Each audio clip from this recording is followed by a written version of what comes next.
와 진짜 어떻게 이렇게 생생하게 영화를 찍는다고 할 정도로 생각이 날 수 있지?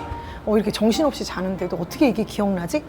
라고 할 수 있을 때 그러면 자꾸 여운이 남아서 그 기억의 잔재들 때문에 첫 번째는 물어보던 습관 때문에 물어봐야지 되고, 확인하던 습관 때문에 확인하고 싶어지고, 혹시 예지몽 같은 거 아닐까, 선몽 같은 거 아닐까, 뭔가 선생님께서 알아차리기 위한 어떤 전조 증상이 아닌 것 같은가라는 생각까지도 막 갖다 붙일 때도 있어.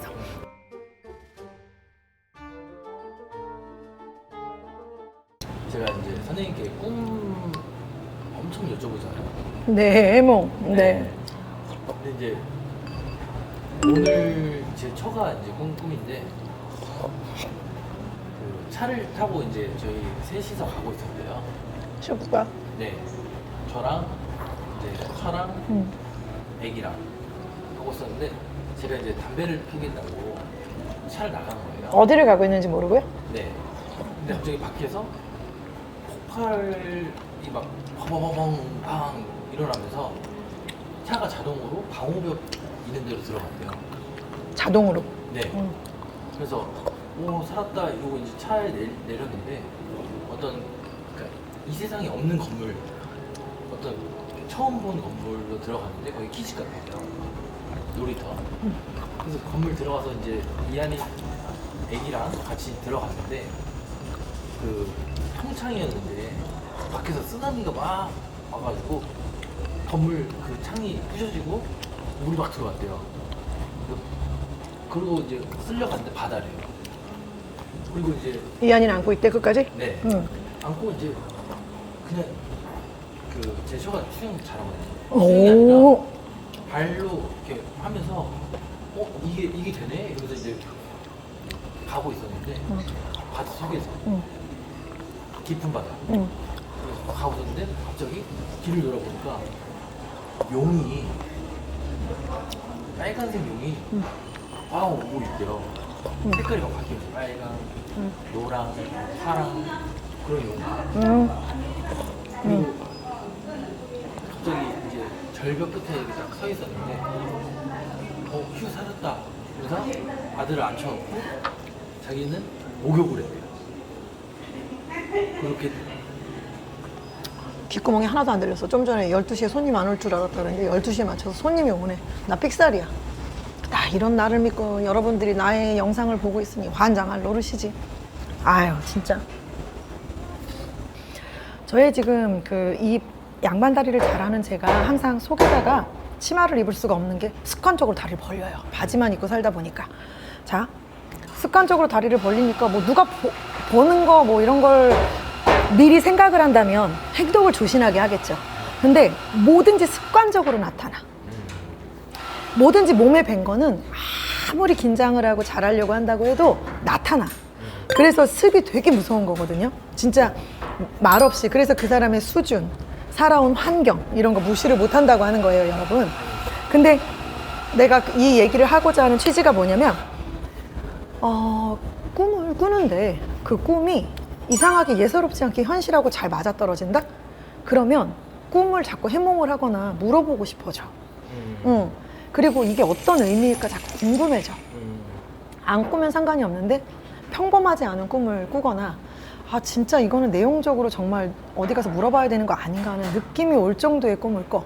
근데 그게 디테일하게 기억이 나고, 그리고 정말 와 진짜 어떻게 이렇게 생생하게 영화를 찍는다고 할 정도로 생각이 날 수 있지? 이렇게 정신없이 자는데도 어떻게 이게 기억나지? 라고 할 수 있을 때 그러면 자꾸 여운이 남아서 그 기억의 잔재들 때문에 첫 번째는 물어보던 습관 때문에 물어봐야지 되고, 확인하던 습관 때문에 확인하고 싶어지고, 근데 이제 대충 껐는데 개꿈인 것 같고 별꿈 아닌 것 같고 가다가 깬 것 같고 기억이 났다 마다는 거 묻지도 않아. 그러니까 이 중에서 필요하다고 느끼는 거, 그리고 내가 지금 생각을 많이 하거나 고민을 많이 하거나 계획을 많이 하고 있을 때 꾼 꿈, 더더군다나 이런 선생님이나 누군가가 날 위해서 기도를 한다 그러고 조금 빌어준다 그러고 좀 봐주고 있다라는 느낌이 들 때 혹시 예지몽 같은 거 아닐까, 선몽 같은 거 아닐까, 뭔가 선생님께서 알아차리기 위한 어떤 전조 증상이 아닌 것 같은가라는 생각까지도 막 갖다 붙일 때도 있어. 그리고 네 번째로는 내가 껐다면 그냥 좀 그냥 선생님한테 맡기고 의논하면 된다는데 또 내가 또 항상 높게 평가하고 대단하다 생각하고 정말 범접할 수가 없는 그녀, 내 처가 꾼 꿈은 그래? 알았어. 나 오늘 선생님 보러 가는데 네가 꿈을 꿨다고 하니 선생님한테 가면 물어볼게. 꼭 이게 수일 전에 껐든 오늘 껐든 상관없이 선생님을 보러 가는 길에 내가 물어봐야 되겠다. 그러니 작정을 하고 있었던 거니까 당연히 이거 언제 물어보지? 타이밍 보다가 오늘 이렇게 자연스러운 자만추처럼 이렇게 앉은 자리에서 이렇게 물어보는 거거든요.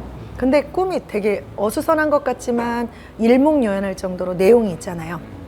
첫 번째는 이제 세 식구가 외출을 한다고 차를 타고 갔는데 어떤 차를 탔을까가 되게 궁금하고, 회사 차를 탔는지 좋은 차를 탔는지 지금 끌고 다니는 차를 탔는지 이것도 되게 중요해요. 근데 어떤 경우는 우리 차가 새로 뽑은 건지 남의 차인 건지 모르겠는데 우리 차는 아니더라고요 하는 경우도 있거든요. 그러니까 이 차종도 되게 중요하고 어떤 의미인지.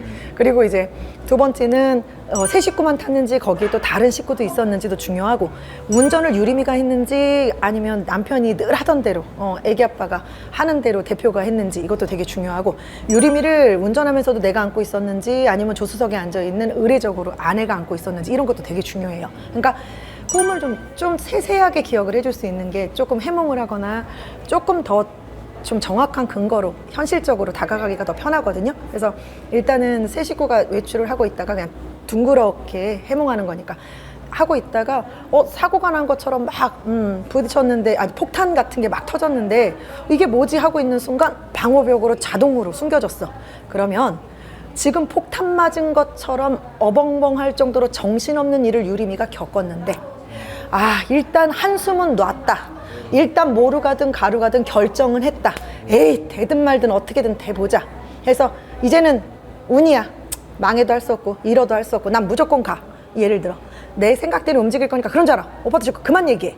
이렇게 결정을 딱 보고 나니까 지는 편하다. 그래서 방호벽으로 자연스럽게 들어간 거기 때문에 자동으로 들어간 게 아니라 사실은 이미 결정되어진 거고 더는 재고할 여지가 없게끔 마음을 먹었다는 걸 뜻해. 그러니까 대표도 이 꿈을 물어보면서 이제 포기해라 이 뜻이지. 이제 더는 왈가불가할 이유가 없다. 직진해라 이런 뜻이에요. 뭔가 유림이로 인한 일이 있었다면 전자에. 그래서 세 식구가 어딘가 방호벽으로 들어가는 건 이사, 움직이는 거, 어딘가로 가는 거, 들어가는 거. 근데 거기가 안전하다고 생각하고 들어가라. 왜? 방호벽이었으니까. 그리고 자동 시스템처럼 간 거니까 어쩔 수 없이 니네는 갈 수밖에 없다. 그러니까 그렇게 해석하면 되고 이제 끝내. 그만해. 그 다음에 이제 두 번째, 거기서 방호벽이라고 안심을 하고 있고 여보 되게 신기하다 하고 있는데 어떤 마음이었는지 모르겠지만 유림이랑 직접 얘기하는 게 아니니까요. 당사자 꿈꾼 사람이랑. 그랬더니 그 순간 쓰나미 같은 게 몰려오더니 내용인즉슨 건물 안에서 쓰나미 같은 게, 그러니까 방호벽에서 갑자기 옮겨진 건지 그것도 되게 중요하거든. 어떻든 간에 그래갖고 쓰나미 같은 게 창문 너머로 보니까 쓰나미 같은 게 몰려오는 것 같은데 이러다가 창문도 깨질 것 같고 우리 있는 대로 올 것 같은데 실제로 창문이 다 깨지면서 쓰나미가 몰려와서 둥둥둥둥둥둥 아이랑 같이 그 바다 쪽으로 향해서 그냥 쓰나미랑 같이 물결 따라서 움직이는데 쓰나미라고 걱정을 하고 놀래기는 했는데 실질적으로 발을 동동 구르면서 수영도 할 줄 아는 데다가 물에서 막 자유롭게 움직이는 게 불편하지는 않았었나 봐. 그러니까 아이를 안고 바다까지 어느새 갔는데 그 다음 뒤를 돌아보니까 빨간 용이 바다가 용이었대. 빨간 용이 막 오는데 색깔이 바뀌면서 무슨 색이냐 물어보니까 노란색, 파란색. 그러니까 빨간색, 노란색, 파란색. 그러니까. 용이었다. 자, 우리가 이제 그 예지몽을 하는 사람들한테 거의 그리고 커다란 짐승, 그리고 영물이라고 할 만큼의 어떤 그 상징이 되는 짐승들은 거의 태몽으로 연결을 많이 지어요.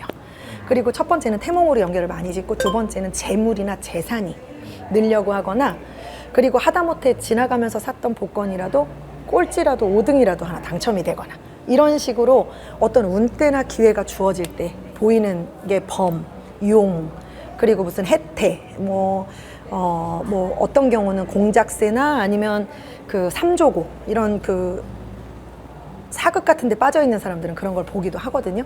근데 이제 그런 짐승들에 따라서도 어떤 큰 꿈인지 좋은 꿈인지 길몽인지 아닌지를 볼 수 있어요, 여러분. 그런데 지금 꾼 꿈은 거의 태몽에 가깝다는 것과, 그리고 그게 들어요.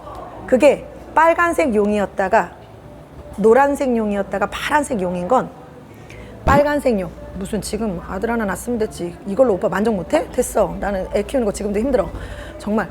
언제까지 애만 키우다가 시간을 다 보내? 난 못해. 하나면 되지. 일단 얘라도 잘 기르자 이러면서 빨간 색깔 협조적으로 움직이고 우람이 다운 판단을 내렸어. 그래서 흔히 얘기하는 황룡, 청룡인 것처럼 이제 황룡은 이미 처음부터 그냥 얘는 나한테 그냥 그 여의주를 물고 있는 황룡이었던 거야. 그러니까 얘로 만족해. 빨간 용 하나면 되지 뭘 더 바래. 그러니까 당연히 황룡이 올 땐 놀라지 않았던 거야. 근데 그 다음에 색깔이 변하면서 노란 용이었어. 야, 그래도 하나는 더 있어야 되는 거 아니냐? 그래도 날 때 나서 기를 때 기르라고 하는데 우람이 밑으로, 뭐 난 딸을 원하지만 그래도 네가 아쉽다면 딸을 원하지만 뭐 딸 아니어도 아들이든 딸이든 하나 가져야 되는 거 아니냐? 라고 나의 생각을 0.1%든 그냥 팥 싫으면서도 팥 알갱이라도 팥빙수니까 동동 띄우듯 이렇게 의견은 한 번씩 툭툭 던지는 거야. 근데 나도 처음에는 얘 하나만 잘 기르자, 얘 하나로도 버겁다라고 생각했는데, 기르다 보니까 이게 꼬물꼬물거리다 보니까 아빠 찾다 보니까 자식이 이런 건가 싶기도 하고, 능력만 된다면 또 나도 괜찮을 것 같다는 생각도 막 왔다 갔다 하는 거지. 하지만 우람이처럼 막 무조건 확고하게 황룡으로 만족해 이러진 않는단 말이야. 이게 부부 사이의 갈등을 야기하는 게 노란 용. 조율을 필요하다는 뜻이야. 혼자만 결정할 수는 없다. 그래서 지금은 둘 다 보류. 우람이 몰라 보류. 나는 그래 그럼 뭐 내가 혼자 가는 것도 아니고 나도 지금 뭐 마땅치도 않고 여건도 그렇고 애도 아직 어리니까 보자. 우리 지금 집도 그렇고 이렇게 둘이 보류죠. 그런데 파란 용이 나타났어. 근데 황룡일 때는 아들이었잖아. 그럼 너네는 파란 용일 땐 딸을 한번 기도해 볼 만하겠지? 그리고 또 항상 얘기하지만 우리가 그 생식기에 따라 그 양성이냐 음성이냐에 따라 아들, 딸로 구분하는 게 아니라는 거. 그래서 지금의 아이는 정말 곰살 맞을 정도로 말도 잘하는 말재간이 좋은 딸 같은 애라고. 내가 아들이지만 고추지만. 근데 파란 용이라 딸을 낳는다고 해도 진짜 유람이만큼이나 씩씩하고 진짜 또 만만치 않은 굉장한 또 딸아이라도 아들 같은 아이를 또 낳을 수도 있겠죠. 그러니까 아들이어도 좋고 딸이어도 좋기는 하나, 아무래도 사이에 노란 용 사이에 이제 적절한 시기에 파란 용을 보니 아무래도 원하는 대로 아이를 갖게 될 확률이 높다. 감사합니다. 정말로. 그러니까 지금의 꿈대로라면 시기는 조금 더 있다 애를 갖는 게 좋다는 것이고, 조율 잘해서 좀 딸 하나 더 낳는 게 어떻겠니? 라는 생각.